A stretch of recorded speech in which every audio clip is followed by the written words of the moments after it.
Amém. Glória a Deus. Quero compartilhar a palavra de Deus com você hoje. Quero pedir agora a sua atenção, porque você faça silêncio.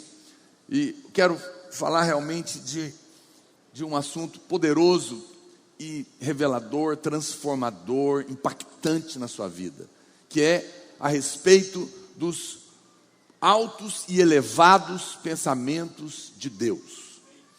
A Bíblia diz que aquilo que você vê é temporal, é passageiro, mas aquilo que você não vê é eterno. E é isso que tem o poder de transformar a sua vida. Nós vivemos dias onde, infelizmente, em muitos púlpitos, o que tem se pregado é humanismo, é palavras humanas, autoajuda, são ensinos de homens, e que não tem o poder de transformar a vida de ninguém. Pode até ajudar, mas não pode transformar. Só o Evangelho tem o poder de transformar. E a Bíblia diz em Romanos capítulo 12, não vos conformeis com este século, mas transformai-vos pela renovação da vossa mente, para que possais experimentar qual é a boa, perfeita e agradável vontade de Deus. Tem muito irmão que está salvo, nasceu de novo, mas não está experimentando o verdadeiro poder do Evangelho no dia a dia da sua vida. Ainda está debaixo de muito medo, de muita ansiedade, de muita angústia, ainda não experimentou realmente o poder do Evangelho como deveria. Talvez experimentou uma medida, mas não toda. Por quê, pastor? Se eu nasci de novo, presta atenção, no passado você nasceu de novo, o seu espírito já é novo, mas na hora que você nasce de novo, o seu espírito é novo, o Espírito Santo agora habita dentro do seu espírito, mas a sua mente ainda é velha. Então, eu tenho ensinado isso para os irmãos, a nossa salvação acontece em 3 momentos diferentes, passado, presente e futuro. No passado você foi salvo no seu espírito, amém? Está resolvido, Deus habita em você, você está salvo. No futuro, o seu corpo será glorificado. Então, a salvação futura é que o corpo será glorificado. Mas no presente também está acontecendo uma plena salvação na sua vida, que é a transformação da sua alma, mente, vontade e emoções, através da renovação da mente. E é por isso que a palavra de Deus diz o quê? Conhecereis a verdade, e ela te libertará. Te libertará não significa que você está endemoniado, significa que você está preso em muitas cadeias na sua vida, que você não precisava estar mais, que a porta já está aberta, mas você não sabe, por isso você não sai, porque você fica nessa angústia, não é? Quantas vezes? Então, se você sabe, vamos imaginar uma situação, imagina, só uma imaginação, suponhamos que você fosse o diabo, mas você não é, e você soubesse que a verdade liberta do engano e da escravidão dele, o que você faria? Manteria as pessoas na ignorância. Então o diabo não quer que você conheça a verdade, porque ela te liberta. E por que ela liberta? Porque ela renova a sua mente. A sua maneira de pensar era caída. Quando você nasceu de novo, isso não mudou automaticamente. Precisa ser renovada. Você precisa parar de pensar como alguém terreno, natural, humanista, autoajuda, e passar a pensar como Deus pensa. Ele é celestial. Hoje eu quero desafiar você e ministrar na sua vida, para que você comece a viver uma vida cristã que pensa como Deus pensa. Porque à medida que essas verdades entrarem em você, e a sua mente for renovada, você vai experimentar a verdade. Você vai ter a experiência. Você vai ver que no final dessa palavra eu dou o resultado da mente de Deus na nossa vida. E você entra na experiência da vontade perfeita, da vontade boa, da vontade agradável. Irmãos, o Evangelho é algo tão poderoso, não tem motivo de você viver uma vida derrotada. Você precisa mudar. Por quê, pastor? Porque a sua crença determina a sua prática de vida. Se a sua vida está errada, não está dando certo, é porque a sua crença está errada. Mude a crença que a sua vida vai mudar. Por quê? Porque o justo viverá pela fé. Se eu não creio da maneira correta, eu não tenho as experiências da fé que eu deveria ter. Mas à medida que eu começo a pensar como Deus pensa, tudo vai ser afetado na minha vida, cada área. Quantos querem pensar como Deus? Isso é soberano. Isso vai confrontar muitos pensamentos mundanos, terrenos, e que às vezes você não percebe. Sempre eu procurei ensinar os meus filhos a avaliarem essas frases prontas, né? Sempre tem essas frases prontas que a gente recebe em todo lugar e você acha legal porque parece interessante, mas nem sempre elas são verdadeiras. E ela precisa passar pelo crivo da palavra de Deus. Você tem que aprender a viver, a ouvir, a ler, a assistir, seja um filme, um livro, uma matéria, ou uma frase pronta, ou mesmo que seja um pastor pregando. Você tem que aprender a ter a sua mente na palavra, para que ela seja o filtro, e ela é que seja a maneira de você tomar as suas decisões, porque isso vai ter todo efeito na sua vida. E é disso que nós estamos compartilhando aqui a cada dia. Preste atenção.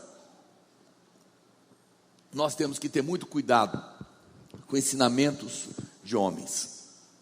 A verdadeira mensagem do Evangelho, ela é algo sobrenatural. Então, você não pode tentar entender ela de maneira natural, porque ela é sobrenatural. Pastor, o que é algo natural? Algo natural é dizer algo do tipo: faça o seu melhor para agradar a Deus. E quando Deus vê que você é sincero o suficiente, fiel o suficiente, então você vai merecer e vai receber uma bênção. Isso é natural. Faça o melhor que você puder, então você vai merecer e então você vai receber. Essa é uma mente natural. O sobrenatural, por outro lado, é quando Deus diz que você é justo em Cristo Jesus, mesmo que ainda você não veja justiça na sua vida. Mas se Ele disse que você já é justo, não olhe mais para você, olhe para Cristo. Amém? Quantos podem dizer amém? Isso é sobrenatural.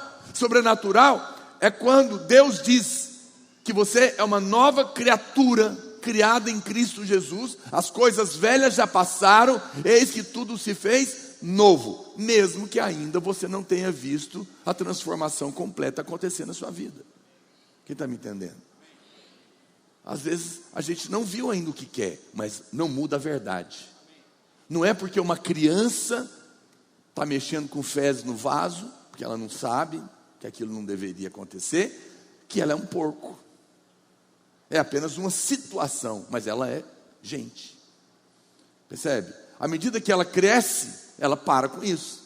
Assim somos nós. A verdade a seu respeito é que você é uma nova criatura, é que você é justo em Cristo, ainda que você não está vendo a justiça que você queria ver, a prática de vida que você queria ver, ainda que você não está vendo as mudanças que você gostaria de ver, mas não muda o fato: você é filho, você é justo, você é nova criatura. Quantos podem dizer amém? Deus trabalha com a verdade, e a verdade de Deus é sobrenatural. Então, pare de tentar entender com a sua mente aquilo que é sobrenatural, porque senão a sua mente vai continuar terrena. As coisas de Deus são sobrenaturais, por isso só podem ser recebidas pela fé. Vamos ler Isaías capítulo 55, verso 8. Porque os meus pensamentos não são os vossos pensamentos, nem os vossos caminhos, os meus caminhos, diz o Senhor.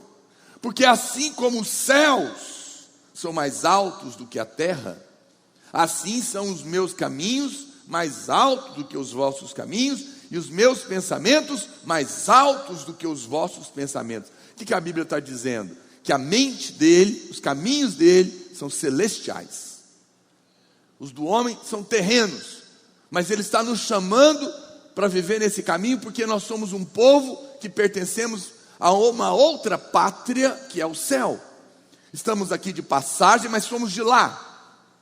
Quem está me ouvindo?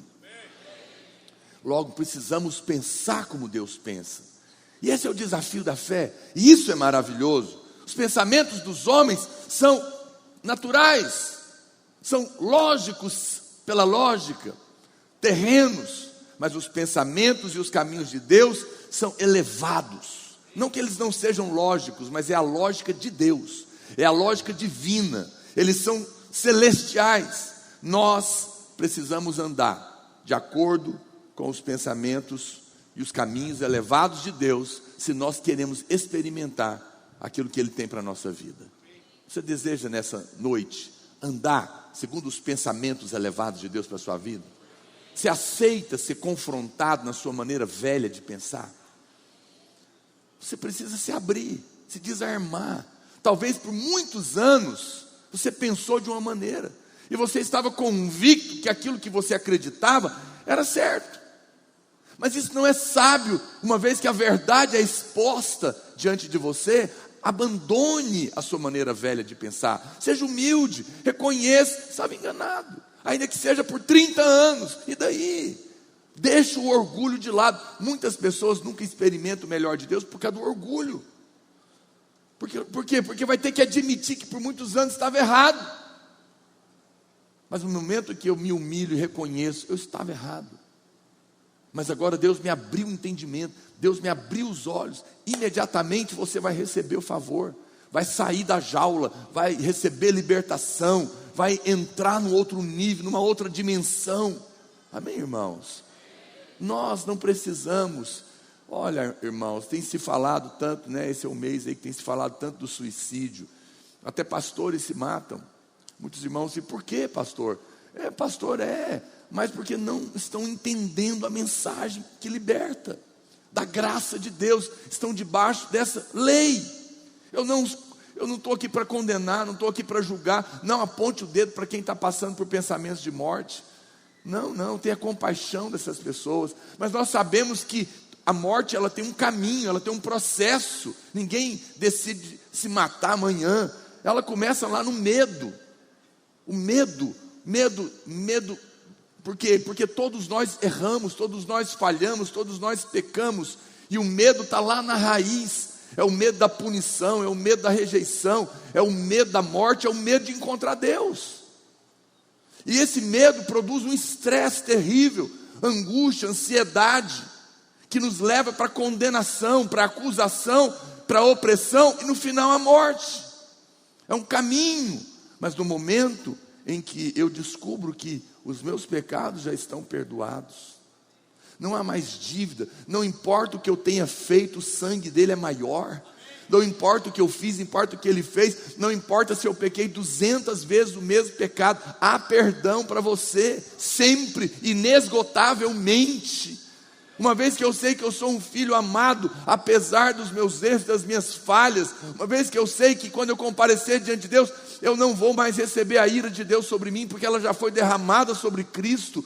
eu não vou comparecer diante de um juiz, mas eu vou voltar para a casa do meu Pai, que não me deixa, que não me abandona, que está comigo, que me entende, que começou um processo de transformação na minha vida, e pelo seu braço e não pelo meu, ele irá terminar. O medo sai, uma vez que o medo sai, sai o estresse, sai a ansiedade e cai a morte. Quem está me entendendo? Então, precisa conhecer a verdade. Precisamos, pastor, mas eu já sei disso, olha para cá. Não venha para cá para aprender algo novo, venha para cá para ser alimentado do novo eterno de Deus. A mensagem do Evangelho. Venha se alimentar, venha receber, venha ser sustentado nessa verdade que tem o poder de te curar, de transformar a sua vida. Quem está me entendendo, diga amém. Nós precisamos andar assim. Eu sei que alguém fala, pastor, tudo bem, mas eu não sei quais são os pensamentos elevados de Deus. Então eu vou te mostrar na palavra de Deus. Isaías capítulo 55, eles nos mostram alguns pensamentos elevados de Deus que nós também precisamos de ter. O primeiro pensamento elevado de Deus está em Isaías capítulo 55, verso 1, onde a Bíblia fala que nós devemos vir comer e comprar. É uma coisa incrível, venha comprar sem dinheiro e sem preço, quer dizer, tem preço, mas você pode comprar sem ter dinheiro. É um conceito, é um pensamento. Olha o que diz: todos vós, os que tendes sede, vinde às águas. E vós, os que tendes, que não tem dinheiro, vinde, comprai e comei. Sim, vinde e comprai, sem dinheiro e sem preço, vinho e leite, alegria e suprimento. O vinho é alegria, o leite é suprimento.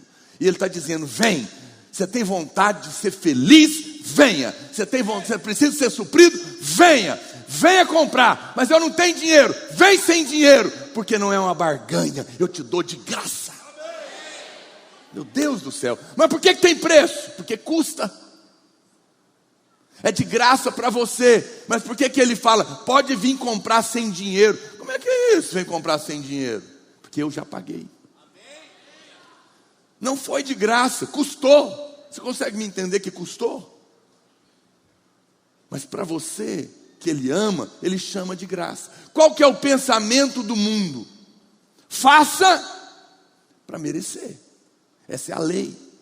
A lei sempre pensa em função da demanda, da exigência, do merecimento. Se eu sou um filho bonzinho, meu pai vai me dar um presentinho no final do ano. Se eu passar de ano, eu vou ganhar um carrinho, não é?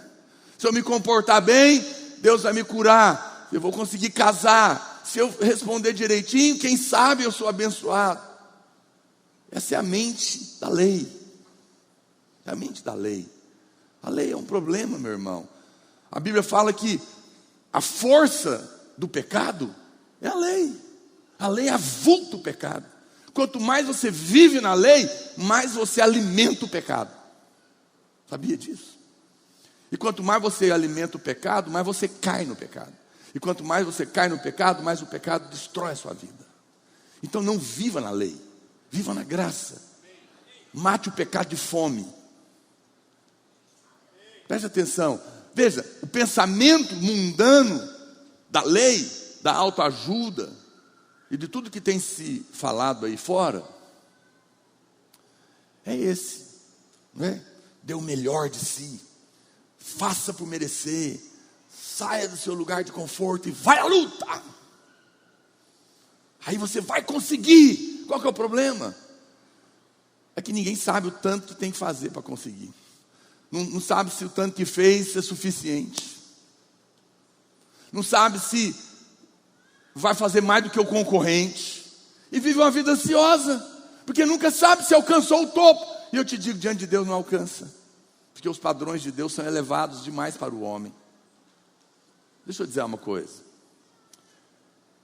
Talvez você já fez essa pergunta para Deus. Deus, vamos ser honestos aqui, pastor, entre nós. E vamos fazer essa pergunta para Deus. Presta atenção em mim. Por que, pastor? Por quê? Por que Deus, que tem que ser de graça? Por que eu tenho que receber de graça? Deus vai te responder hoje. Sabe qual que é a resposta de Deus? É de graça, porque você é muito pobre para poder pagar. E eu sou muito rico para ter que vender. Então eu te dou de graça. Eu te dou de graça. Nós jamais poderíamos pagar. Eu encontrei um homem agora na África, um irmão da nossa igreja. Ele é milionário, muito rico, faz negócio com sheiks árabes. E ele se converteu há pouco tempo. Ele falou para mim, ele falou: olha, pastor, com lágrimas nos olhos ele me disse isso. Chocante que ele me falou. Ele falou: eu não queria mais viver, eu queria morrer. Porque eu era uma pessoa tão pobre, tão pobre, tão pobre, que a única coisa que eu tinha era dinheiro. Eu falei: uau, que coisa. Ele falou: por isso eu queria me matar. Eu sei que você quer ter essa experiência.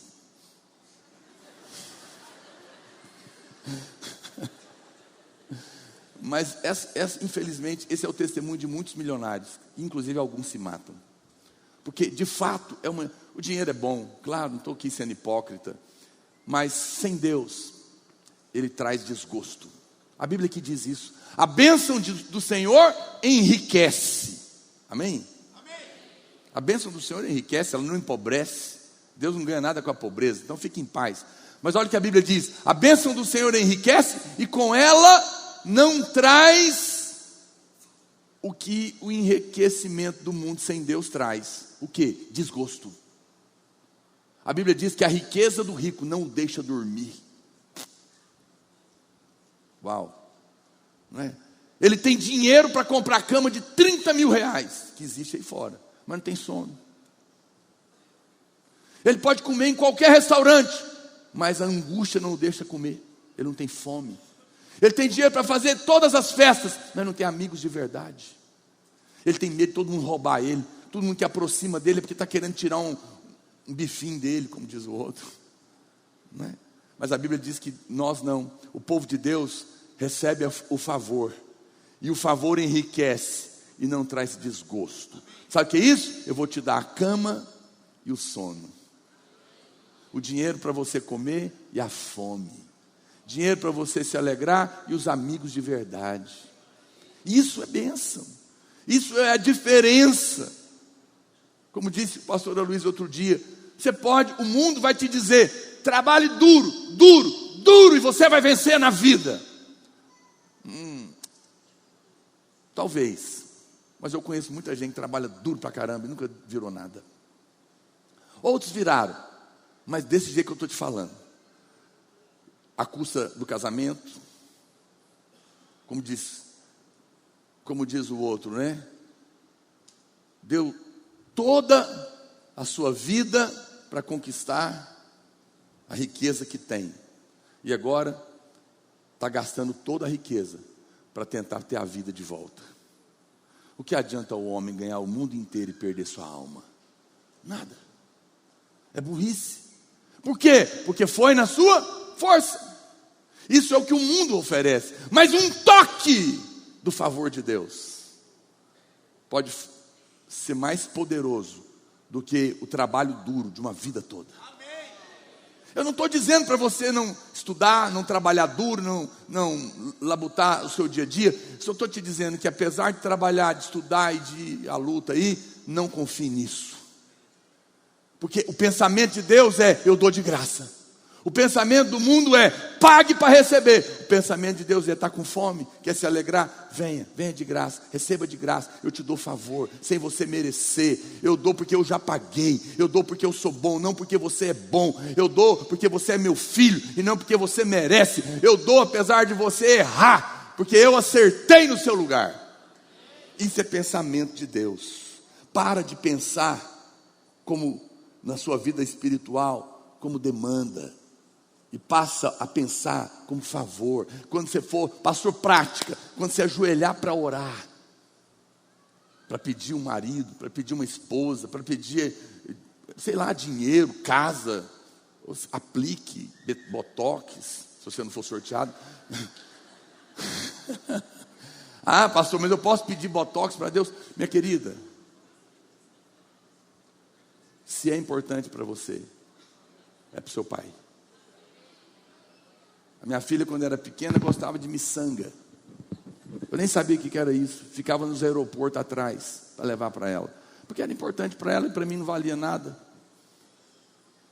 Se é importante para você, Deus vai te dar. Não se preocupe com isso. Nós não somos entre aqueles que não podem pedir os caprichos para Deus. Ora, aquele que não negou o próprio filho, antes por mim o entregou, porventura não me dará graciosamente um botox? Um marido, uma esposa, uma empresa, uma cura. Ele não vai negar nada. Então quando você ajoelhar, não avalie a conta para ver se Deus vai responder a oração. Aí ajoelhará: Senhor, eu queria tanto casar com um marido abençoado, bonito, cheio de espírito, rico, generoso. Mas aí o que adianta? Na hora que você está orando, o diabo fala: mas você acha que você merece? Você plantou esse marido para colher? Aí alguém vai dizer: nunca nem vi.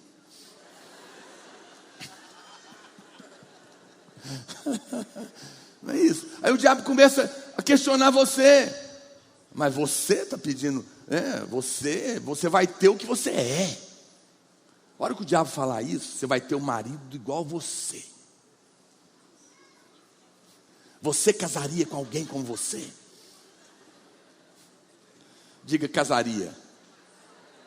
Ah, pastor, eu não sei se eu quero. Diga, eu casaria. Você está pensando mais uma vez, sua mente é natural. Quem é você? Diga, eu sou justo. Diga, eu sou justo. Você quer casar com quem? Com um justo ou com um caído? Com um justo.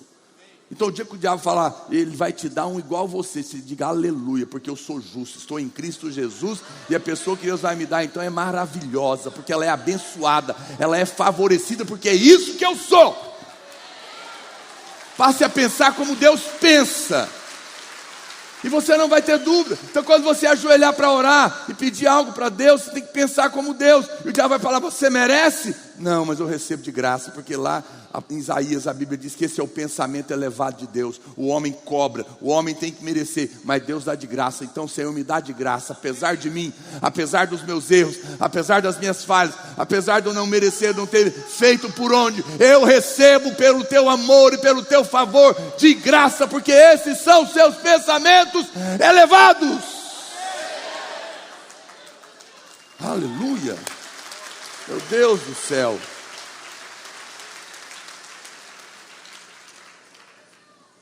Eu acho que é por isso que todo mundo gosta de um negocinho de graça. Eu acho que é de Deus, Deus pôs dentro do homem. Os irmãos adoram qualquer coisa de graça, já viu? Até injeção está aceitando. Ainda mais se for de botox. Literalmente é injeção na testa, né? Esse negócio antigamente era brincadeira, agora está caro. Isso é maravilhoso, não é, irmãos? O problema é que agora as pessoas querem criar um novo conceito para graça. Tem gente pregando por aí que graça não é de fato Deus dando tudo de graça, é Deus te capacitando para que você conquiste. Mentira. Isso não é graça, isso é obra humana disfarçada.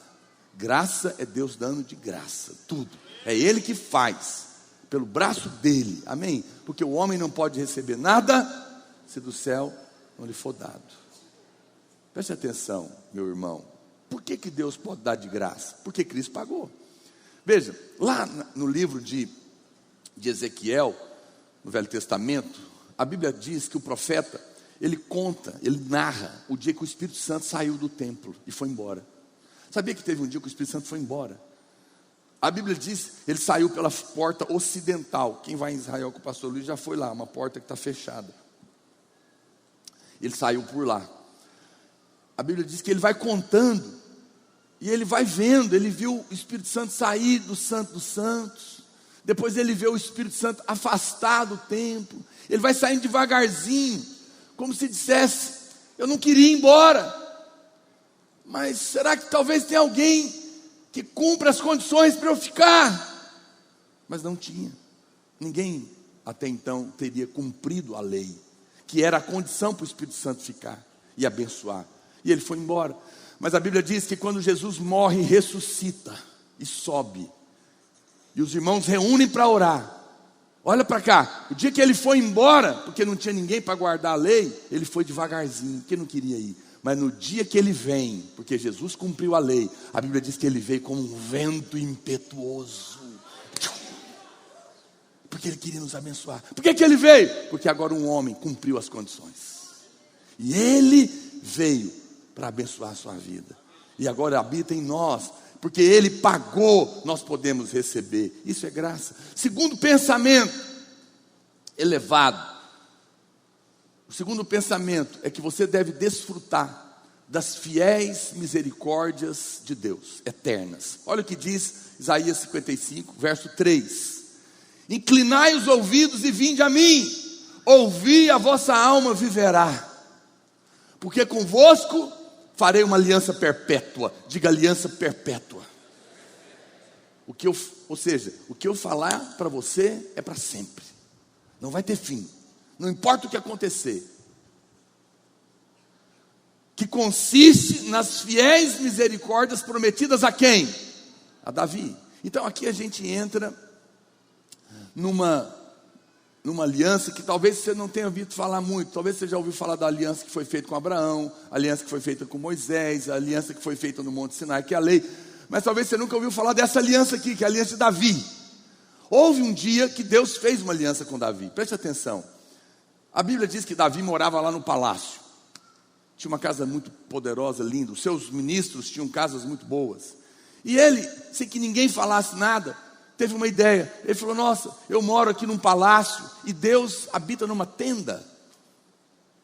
Está errado, eu vou fazer uma casa para Deus. Davi queria fazer uma casa para Deus porque ele queria morar com Deus. Ele era o homem segundo o coração de Deus.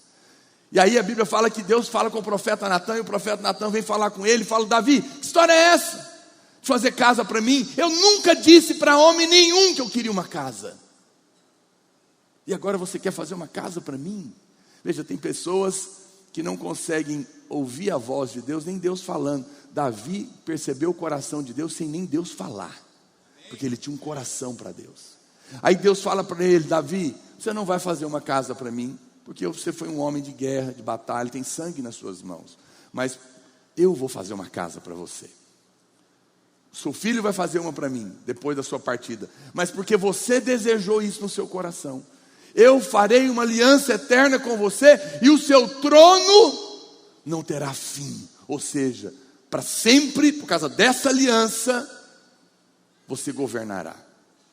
Isso é incrível. E aí a Bíblia vem e diz que Jesus, ele é quem? O filho de Davi.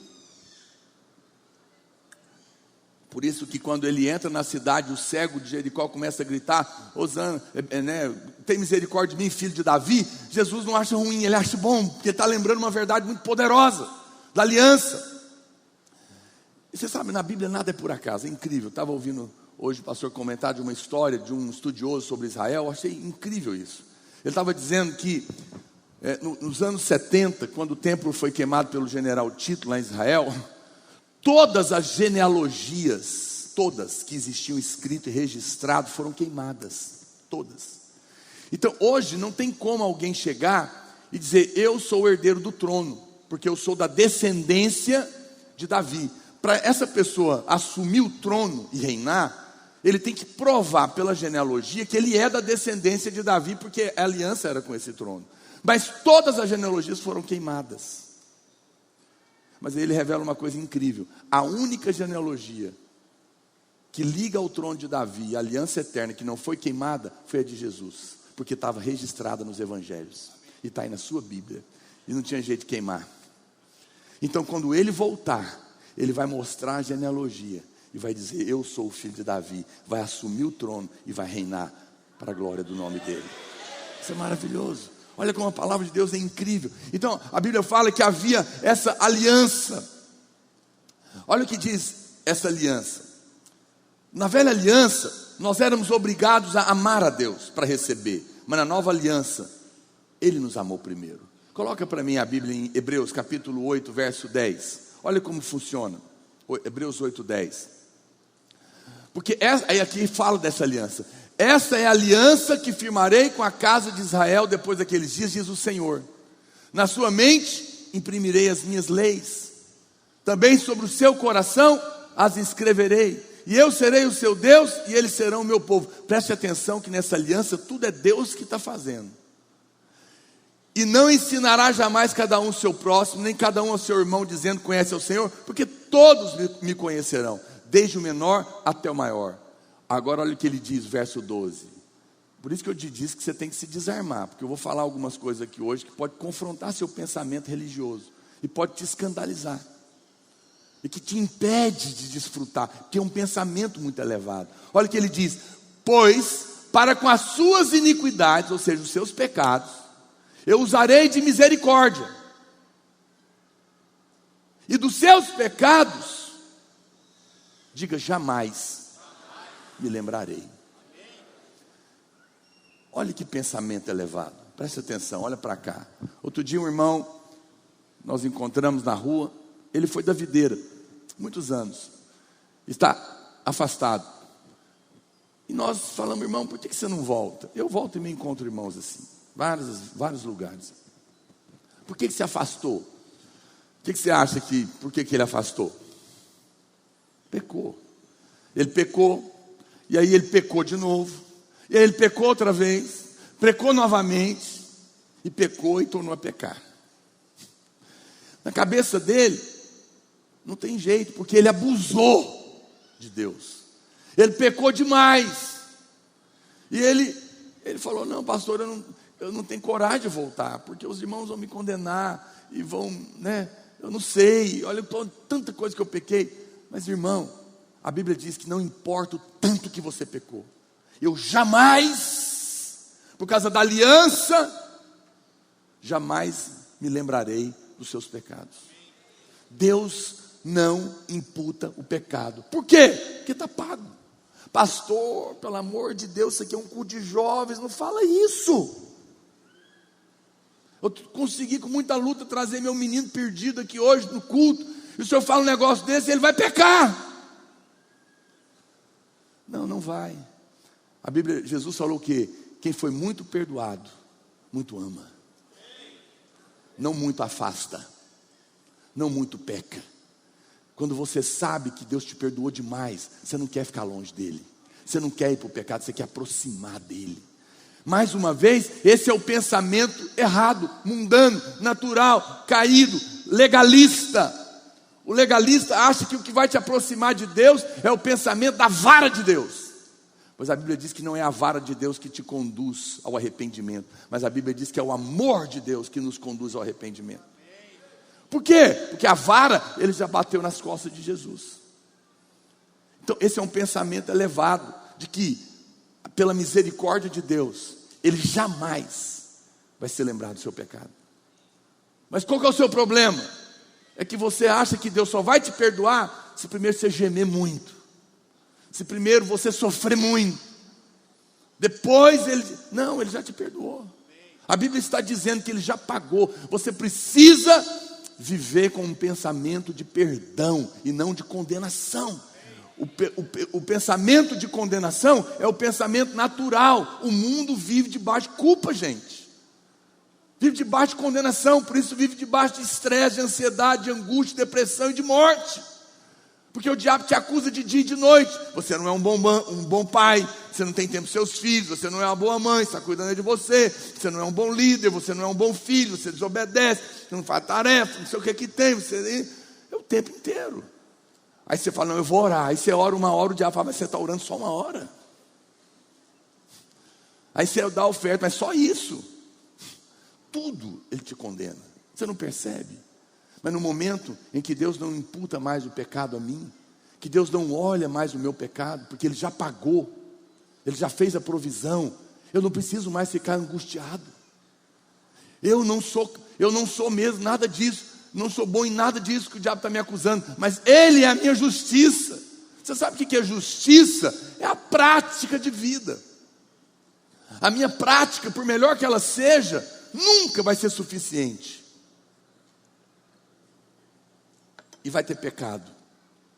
Mas Jesus tem a prática perfeita, ele cumpriu toda a lei. E quando ele diz que se tornou a minha justiça, quando Deus olha para você e para mim, ele não nos vê mais no pecado, ele vê em Cristo. E em Cristo não há pecado. Por isso ele não se lembra, porque está debaixo da aliança. Quem está me entendendo? Isso muda, afeta o seu coração, querido. Quando você pensa assim, você descansa. Por que você descansa? Porque se ele jamais vai se lembrar do meu erro, não importa se eu errei, ele não está zangado comigo. Você não vai mais ter aquela angústia que eu já falei aqui em outras ocasiões, que quando você errava, sua mãe te pegava pela orelha, falava, punha no quarto e dizia, quando seu pai chegar, ele vai conversar com você. E você já ficava lá angustiado por aquilo, a última coisa que você queria era encontrar seu pai. Mas você não precisa ter medo de encontrar Deus, porque você errou, mas Jesus sofreu o castigo no seu lugar. Então o seu pai não está zangado com você, Deus está feliz com você, Deus te ama, Deus está com os braços abertos para você, e Ele vai transformar a sua vida. Também, irmãos, quem está me entendendo? Preste atenção. A Bíblia está nos mostrando claramente. Essa aliança está baseada nas fiéis misericórdias. O Salmo 89, verso 3, descreve essa aliança com Deus e Davi. E segundo essa aliança, o trono de Davi seria eterno, porque viria o seu descendente, cujo trono e o reino nunca teria fim. E Jesus é esse filho de Davi. E esses são as fiéis misericórdias, e são elevados pensamentos. Então presta atenção, qual que é o pensamento natural? Qual que é o pensamento do homem caído? É que o meu pecado cancela a promessa. Aí eu perco a fé. Eu estava indo bem na igreja, eu estava crendo nas promessas, mas eu pequei. E como eu pequei, a promessa foi cancelada. Mas o pensamento de Deus é que a graça será conosco para sempre, e ela nunca será removida, mesmo que você caia no pecado. Eu sei que ao falar isso, os filhos de Agar, fariseu, tudo vai tacar pedra em mim. Mas que o Senhor te ajude e te liberte dessa mente condenatória. Obrigado por um amém. Tem um filho aí de Abraão. Mas eu não posso negar a Bíblia. Eu não vou mudar a palavra de Deus para conformar com a sua mente caída. Na sua cabeça, você caiu, perdeu. Não, Deus fala, não vou lembrar. Se caímos, pastor, então pode cair a voltar. Presta atenção, se você cair, a Bíblia diz que Ele te disciplina, mas jamais remove a bondade. Vamos ler isso? Olha o que diz Salmo 89, 28, coloca lá para mim. Conservar-lhe, olha, presta atenção, olha o que ele está dizendo. Conservar-lhe-ei para sempre a minha graça, e firme com ele a minha aliança. Farei durar para sempre a sua descendência, e o seu trono como os dias do céu. Está falando de Davi, agora está falando dos filhos dele. Se os seus filhos desprezarem a minha lei, e não andarem nos meus juízos, se violarem os meus preceitos, e não guardarem os meus mandamentos, então punirei com vara as suas transgressões, e com açoite as suas iniquidades. Eu vou disciplinar, porque é filho. Mas olha o que continua dizendo: mas jamais retirarei dele a minha bondade, nem desmentirei a minha fidelidade. Aleluia! Uau! Não violarei a minha aliança, nem modificarei o que os meus lábios falaram. Essa palavra bondade no original é reset. Reset é apenas uma palavra para bondade, graça e misericórdia. Ele está dizendo o seguinte, olha para cá: se você aprontar, menino, eu vou te disciplinar para o seu bem, mas não vou tirar minha bondade por causa da aliança. Sabe o que ele está dizendo? Nem o seu pecado tem o poder de tirar a minha bondade sobre a sua vida. Nem o seu pecado vai anular a minha graça e o meu favor imerecido, porque eu fiz uma aliança eterna e jurei por mim mesmo, e eu sou fiel para cumprir. Não vou mudar as palavras da minha boca, vou corrigir, mas não vou mudar a minha bondade sobre você. Deus disciplina para o bem, mas não perde o favor. Então para que você vai embora? Para que desesperar? Não é? O Senhor cuida do seu povo, mas não tira a bondade. Mas muitos irmãos pensam que porque pecaram, Deus foi embora, Deus não vai ser bom com ele mais.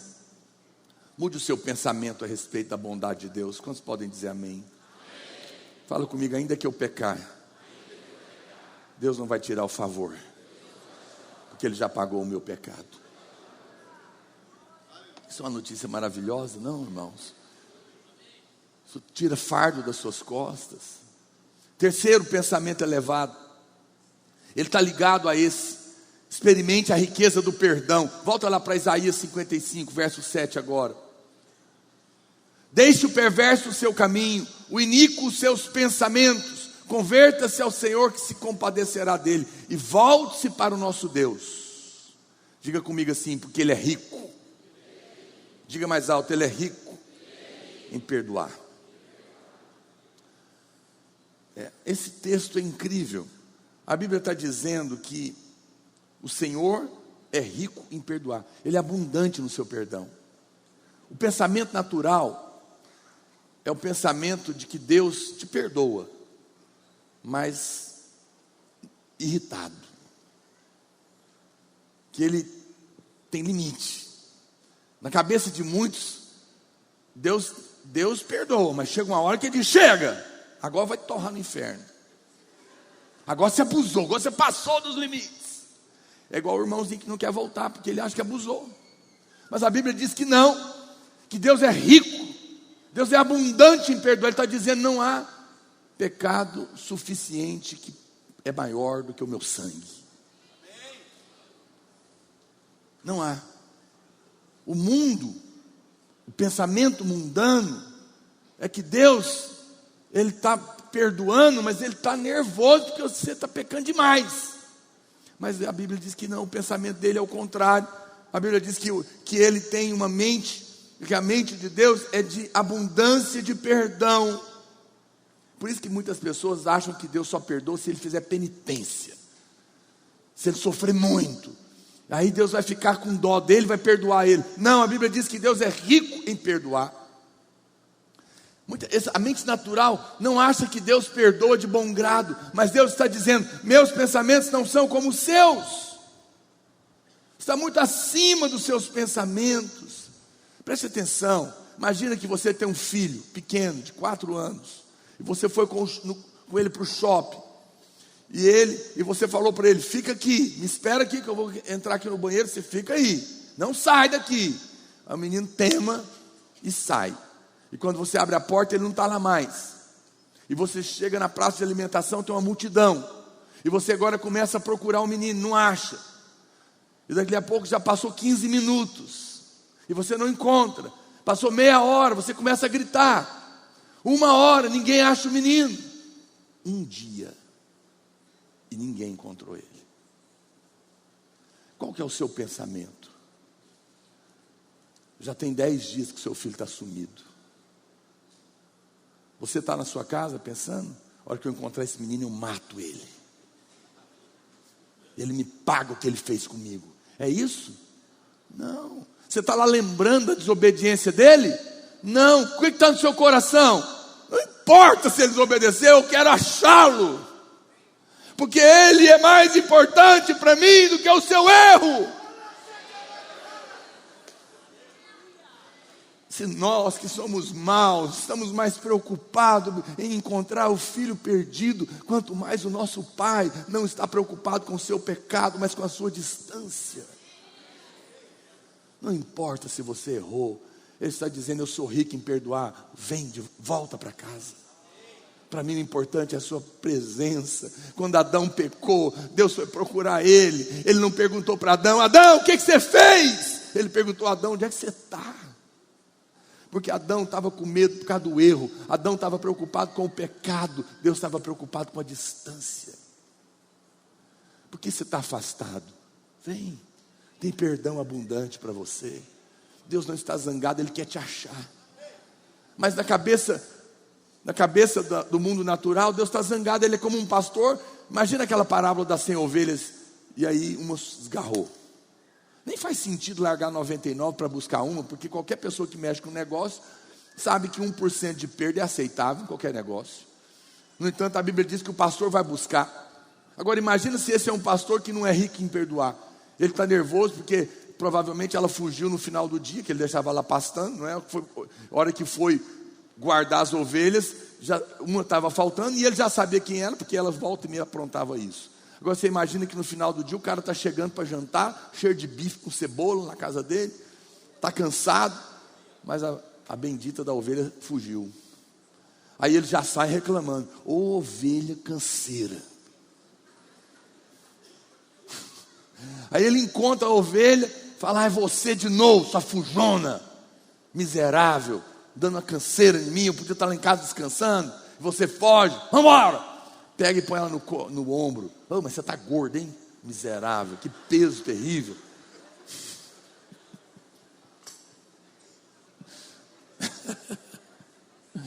E vai reclamando. E chega lá em casa, na casa para guardar ela, fala, você vai aprender agora. Para o seu bem, vai doer em mim, mas vou quebrar sua perna. Porque alguém escreveu isso no livro. Que os pastores em Israel, quando a ovelha era muito fujona, quebrava a perna dela. Nós perguntamos para todo mundo lá em Israel, ninguém falou, nunca ouvi falar uma coisa mais absurda dessa, porque se eu quebrar a perna dela, eu perco ela, é dinheiro que eu jogo fora. Não existe isso. Imagina. Imagina, o duro é só a ovelha acreditar que era amada e declarar o Salmo 23. E o Senhor é meu pastor, aleluia, vai quebrar minha perna. Você acha mesmo que Deus é um Deus que te perdoa reclamando? Isso é um pensamento mundano, pois a Bíblia diz que Ele é rico em perdoar. O que é isso? Olha para cá, a Bíblia diz que Deus é rico em perdoar. Eu pergunto para você, quem é mais rico? Você ou Deus? Será que você seria capaz de pecar o suficiente que Ele não teria condição de pagar? Ele é tão rico que o perdão dele é inesgotável. Então não importa se você pecou 200 vezes, Ele te perdoa as 200 vezes. Eu não estou mandando você ir para o pecado, eu só estou te dizendo que não tem pecado suficiente que Ele não possa pagar. E quanto mais você for perdoado, mais você vai amar e menos você vai querer ir para o pecado, porque esse não é o seu lugar. Quem está me entendendo? Mude a sua cabeça. O nosso Deus é rico em perdoar. Pense como Deus pensa. Quem está me entendendo, diga amém. O Senhor é um Salvador feliz. Feliz. Não deixe que o diabo lance nenhuma dúvida sobre o quanto Deus é paciente, quanto Ele ama você e quanto Ele quer trazer de volta nos seus braços. Amém, irmãos? Isso é tão poderoso. Ninguém vai, por causa dessa mensagem, viver uma vida dissoluta. Não, os pensamentos de Deus não são esses. Quando você é muito perdoado, você ama. E quando você ama, você não quer ficar longe. Amém? Isso é poderoso. Os pensamentos de Deus são sempre sobre perdão. Os nossos pensamentos são sobre justiça e condenação. O pensamento de Deus é perdão. Se você errou, aceite o perdão de Deus. Há coisas que você fez, olha para cá. Há coisas que você fez que não tem mais jeito de reparar. Talvez você fez contra alguém que você ama. Essa pessoa já não está aqui mais. Talvez você fez contra você mesmo, não tem volta. Olha para cá, meu querido. O que eu devo fazer, pastor? O que eu posso fazer? Não tem mais jeito. Aceite o perdão. Você pode ter pecado, mas Jesus pagou o que você fez, para que você fique em paz. E Ele é rico em te perdoar. Não importa o quão terrível foi o seu pecado, a riqueza do perdão paga todos os pecados. Pense com essa mente. Não deixe o diabo querer que você agora destrua a sua vida por causa do seu erro. Não, seu erro foi terrível, mas a morte dele foi suficiente. Você está perdoado. Como às vezes nós temos muita dificuldade de crer que Deus perdoa livremente. Não é fácil crer que se voltarmos para casa, Ele correrá para nos beijar, porque a vida inteira você ouviu sua mãe dizendo que se você pecar, o papai do céu vai castigar. Mas a Bíblia diz que quando o menino volta para casa, ele não corre com a vara na mão, ele corre para abraçar e para beijar. Esse é o Deus que está te esperando a cada manhã, amém? Quarto pensamento elevado, já estou indo para o final. Receba a palavra como chuva. Olha o que diz Isaías 55:10. Vai para o verso 10, por favor. Porque assim como descem a chuva e a neve dos céus, e para lá não tornam, sem que primeiro reguem a terra e a fecundem, e a façam brotar, para dar semente ao semeador, e pão ao que come, assim será a palavra que sair da minha boca. Não voltará para mim vazia, mas fará o que me apraz, e prosperará naquilo para que a designei. A Bíblia diz que a palavra de Deus é como uma chuva que cai sobre nós. Muitos irmãos mandam mensagem, nos ligam, e eles falam: pastor, o que eu faço? Eu estou seco, eu não sinto Deus, eu não sinto a presença de Deus, a minha vida está seca, o meu bolso está seco. Nós sempre perguntamos: irmão, você está seco, mas você entrou na chuva. A chuva de Deus é a palavra de Deus. Muitos irmãos, por mais que a gente insista, ele não lê a Bíblia. Você não lê a palavra. Eu não quero te condenar por isso. Mas se você não consegue ler, não consegue ter disciplina, não se condene, mas pelo menos venha para cá, a cada domingo. Porque se você não lê, pelo menos você senta e eu vou ministrar a palavra sobre a sua vida. E a chuva vai molhar você. A chuva da palavra vai encharcar o seu coração. Eu sei que o pensamento natural é que eu mesmo tenho que resolver a minha secura.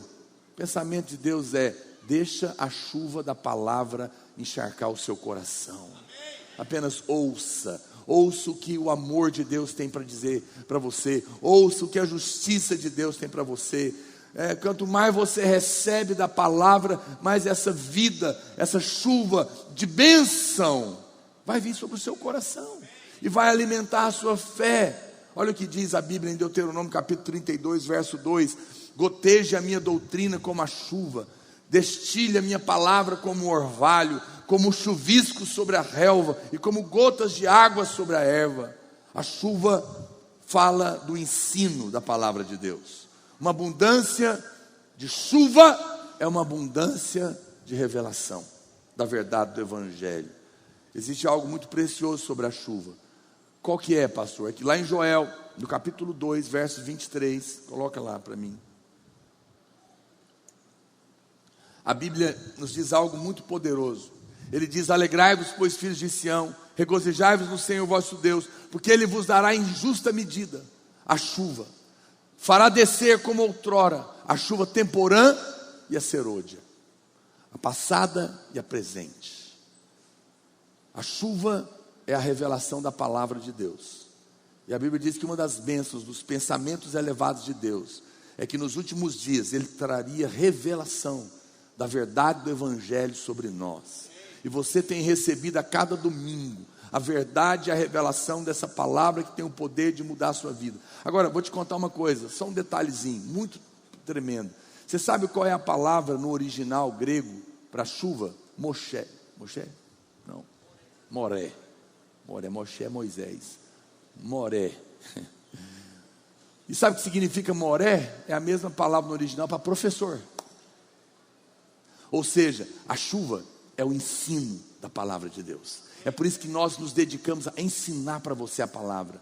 Porque à medida que você recebe a palavra, você pensa como Deus e o seu coração fica encharcado desse favor divino. A sua fé é fortalecida e você experimenta da graça de Deus. Amém, irmãos? A Bíblia diz, em quinto lugar, volta lá para Isaías 55, 12. Os irmãos do louvor podem subir. A Bíblia diz então, qual que é o resultado? Pastor, eu recebi de graça, sem o vinho e o leite, sem merecer. Olha para mim. Eu criei nas eternas misericórdias da aliança de Davi, que pagou para que eu não precisasse pagar. Eu recebi a riqueza do perdão, e eu estou cheio da palavra. O que vai acontecer comigo? Vai acontecer o que eu vou ler agora. O resultado disso, preste atenção, você será uma bênção. Isaías 55, 12 diz: saireis com alegria, e em paz sereis guiados. No momento em que, meu lugar, olha para cá, no momento em que você recebe o pão, o leite, o vinho de graça, sua mente muda, para de ser da lei, passa a receber de graça. No momento em que você sabe que a misericórdia de Deus é tão grande, que Ele fez uma aliança que não vai ter fim, e que o seu perdão é tão rico, que nunca os seus pecados poderão romper a aliança, nunca. No momento em que você sabe que a palavra de Deus é ministrada ao seu coração, do Evangelho da Graça, olha para cá, a Bíblia diz que você vai sair com alegria. Alegria vai brotar no seu coração. Por quê? Porque está pago, porque não tem dívida, porque Deus está cuidando de mim. Seu perdão é inesgotável, o seu favor é imerecido. O resultado é alegria. Depois a Bíblia fala que em paz você vai ser guiado, você vai ter a paz para te guiar. Olha para cá, meu irmão, não conversa não perde esse momento não. Olha para cá. Não faça nada sem a paz. Não assine nenhum contrato sem a paz. Não entre em nenhum relacionamento sem a paz. Não case sem a paz. Não faça nada. Por quê? Porque você está debaixo desses pensamentos elevados. Então essa paz vai te guiar. Essa alegria vai te guiar. Aí o texto continua: os montes e os outeiros romperão em cânticos diante de vós, e as árvores do campo baterão palmas. Os montes, os outeiros, eles falam dos reinos, eles falam das pessoas que baterão palmas diante de você. Sabe o que é isso? A palma aqui fala de confirmar a sua vida, confirmar a sua mensagem, que as pessoas vão olhar para você e vai dizer: esse cara é abençoado, essa mulher é abençoada. O que ele está falando é de Deus. Haverá uma confirmação. As pessoas reconhecerão o favor de Deus na sua vida, porque será nítido e será um testemunho. A Bíblia diz: em lugar do espinheiro vai crescer o cipreste. Você sabia que em Israel não tinha curral igual é o de hoje, aqui em Goiás, de madeira? Como que era a cerca para as ovelhas não fugirem? Era de espinho. Eles faziam a cerca de espinho, porque para ela não fugir, pelo óbvio. Mas a Bíblia diz que no lugar de estar cercado de espinheiro, Ele vai cercar você, porque você aprendeu a pensar como Ele, a receber de graça, a crer no perdão, na aliança eterna, por causa da misericórdia que não passa. Está recebendo essa verdade, você não apenas vai sentir alegria e paz, mas no lugar de estar cercado de espinho, Ele vai te cercar de cipreste. O cipreste, ele é uma das árvores mais longevas que existe. Você vai estar cercado de bondade, de vida longa, não mais de espinho. O espinho fala da maldição da lei, mas em vez de estar cercado de maldição, você vai estar cercado de bênção e de favor. É isso que a palavra de Deus está colocando. Você vai viver vida longa, abençoada. No lugar da sarça crescerá a murta. A sarça é a urtiga. Aqui em Goiás tem, se você passar, vai ficar coçando, vai incomodar. Mas a Bíblia fala que no lugar dela vai crescer a murta, que é uma planta cheirosa, que significa que quando você chegar, as pessoas vão ficar felizes porque você chegou, porque vai exalar um perfume por causa dessa graça. Você sabe, há pessoas que a gente fica feliz quando elas vão embora, mas é tão bom quando a gente é pessoas que quando a gente chega, a gente fica feliz. As pessoas ficam felizes e dizem: que bom que você chegou. Eu não sei explicar, mas tem algo em você que é bom de estar perto, que é bom de estar perto. A graça de Deus vai exalar esse perfume na sua vida. E você, quando chegar, as pessoas vão ficar felizes porque você chegou, porque a graça de Deus vai aparecer em você. E será isso glória para o Senhor e memorial eterno que jamais acabará. Quero convidar você a ficar de pé. Você será como esse cipreste.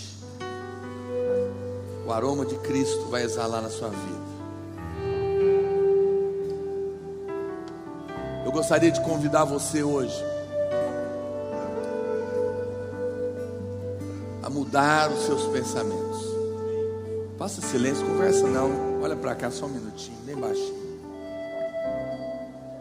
Eu sei que você está na moda aí, né? Essa palavra, né? Faz um mindset. Esse é o verdadeiro mindset. Não é mudar a seu respeito, é passar a pensar como Deus pensa. É isso que muda tudo. Passe a pensar como Deus pensa. Hoje, olha para cá, desista de pensar em termos de demanda. Passa a pensar aqui no reino de Deus. A gente recebe de graça sem merecer a alegria e o suprimento. Hoje, decida acreditar que a sua relação com Deus está baseada nas fiéis misericórdias prometidas a Davi, que diz o que, pastor? Que ainda que os seus filhos errarem, eu vou disciplinar, mas não vou cancelar o favor. Olha para cá, meu querido, por favor. Eu não sei o que você fez, eu não sei quantas vezes você repetiu o erro, mas eu estou aqui para te dizer: os seus erros não são suficientes para cancelar a aliança. O favor de Deus continua sobre a sua vida. Eu sinto no meu espírito, o diabo tem acusado alguém aqui nessa noite, que não tem mais jeito, que esgotou a paciência de Deus. Pois eu te digo, mude a sua mente. Deus é rico em perdoar. Você nunca vai pecar o suficiente para Deus desistir. Ele vai perdoar sempre. Não vai cancelar a promessa, porque Ele fez baseada nele, não em você. Entre na água, entre na chuva, recebe a palavra, pensa dessa maneira, pensa nesse favor imerecido, e você vai sentir alegria hoje, você vai sentir paz hoje, vai tirar o cipreste, vai brotar o perfume. As pessoas baterão palmas reconhecendo o favor de Deus na sua casa e na sua vida. Erga as suas mãos para Ele por um minuto. Eu quero orar por você. Eu gostaria que você orasse junto com alguém, pedindo a Deus: Senhor, renova minha mente. Fala para o Senhor: eu quero pensar como o Senhor pensa. Eu não quero pensar em termos de demanda. Eu não quero ter que merecer nada.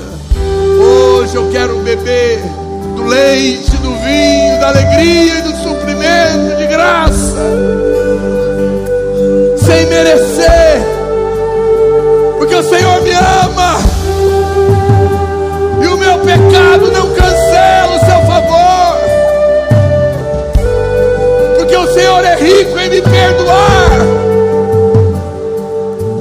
Quantas vezes forem necessárias, eu sei que há perdão para mim, há perdão para mim. O Senhor está feliz em me buscar, em me salvar, em me abençoar, em me perdoar. Diga para Ele: eu entro nessa chuva, eu recebo dessa verdade, eu mudo os meus pensamentos, eu declaro que a alegria está brotando no meu coração, eu declaro que a paz está voltando no meu coração, eu declaro que as pessoas verão e reconhecerão o seu favor sobre a minha